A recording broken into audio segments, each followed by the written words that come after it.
Hello, my name's Liz and I represent the Co-operative Heritage Trust.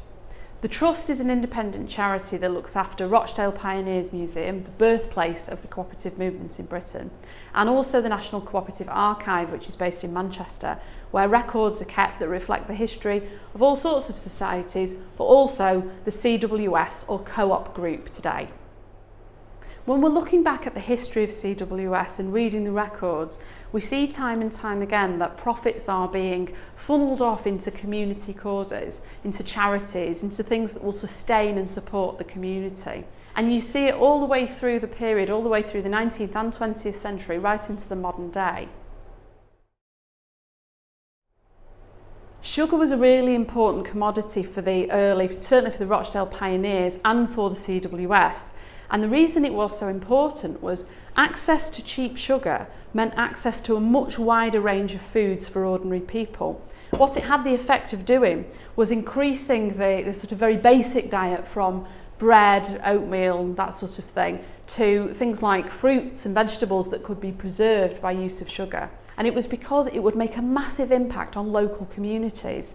Investing in the sugar trade was a big business decision, but CWS went to its members to poll them on whether or not the investment should be made, and the members unilaterally said it should be. They were all very much aware that cheaper food meant better food access for working class people, and this would give them more opportunity. During the 19th century, water wasn't safe to drink. There was no clean, free supply available. So drinking tea was important because it was the only alternative to alcohol. And actually, it was a feature of meetings, of community events, that if you, in the 19th century, went to a community event such as a party or any kind of charitable gathering, you would always be served tea. That was to be expected. There were some important messages that CWS wanted to convey around the drinking of tea to its customers and its members.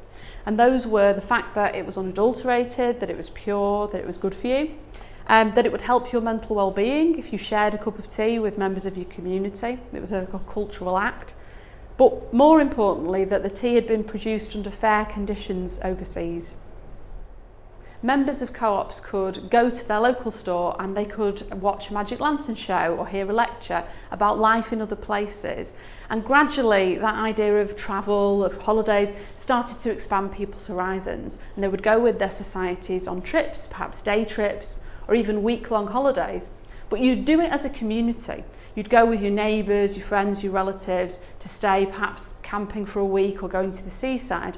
And gradually that started to be extended to cooperative association holidays, even abroad, to make trips like that affordable for working class people, to expand their minds, expand their horizons, because a healthy mind is just as important as a healthy body.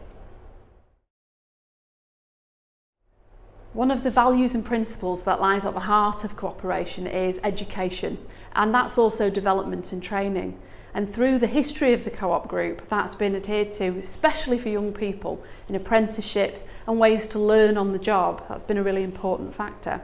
And one of the success stories of this is a lad called Robert Salmon, who grew up near Manchester, who actually became a member of staff for CWS and was sent to design college to learn how to draw and become an artist, and he became a commercial artist for CWS. He actually drew the poster of the tea that you've just seen. In the 19th century, the Rochdale Pioneers campaigned for things that mattered to local people, like access to clean drinking water. But that idea of helping people also extended to those in other places. An example of that is in 1913, in the wintertime, the strikers in Dublin who were out of work were starving and needed extra food.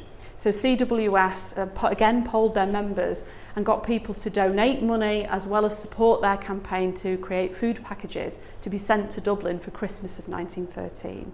So it just goes to show that cooperation was all about supporting communities both at home and abroad. In 2020, supporting local communities and good causes looks a little bit different to the way it did in the 19th century. Today, it's really all about making a difference on the doorstep. The Member Pioneers programme, for example, is a link between communities and the co-op group. It's there to help local causes that really are quite small but make a huge difference to people living locally. This year's new membership proposition means that the Co-op are giving double the amount of money to communities. So 176 years later, supporting communities is still a really important part of what we do.